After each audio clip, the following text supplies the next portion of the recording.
আমরা সয়াবিন দিয়ে পনিরের তরকারি রান্না করব। তার জন্য প্রথমে আমরা পনিরগুলো ভেজে নেব। আমাদের পনির ভাজা হয়ে গেছে, এখন আমরা এগুলো নামিয়ে ফেলবো। আমাদের আলু ভাজা হয়ে আসছে।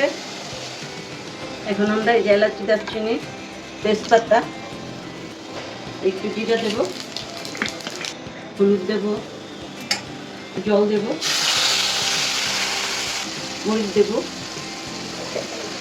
একটু জিরা গুঁড়ো, একটু ধনে গুঁড়ো, একটু লবণ আর এই আদা বাটা,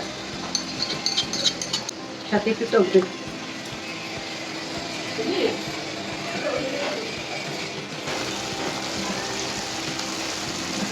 এবার এই যে টমেটোটা দিয়ে দেবো।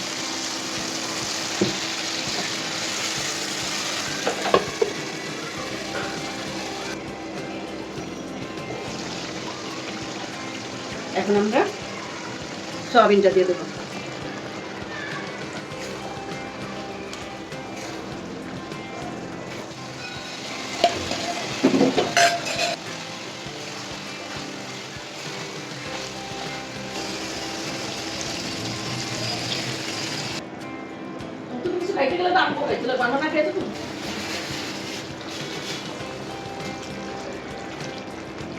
আমাদের হয়ে গেছে কষানো।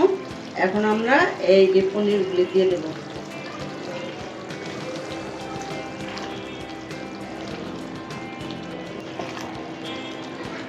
ঝাল মিষ্টি মিষ্টি হবে, এটা পরোটা দিয়ে খাবে তো।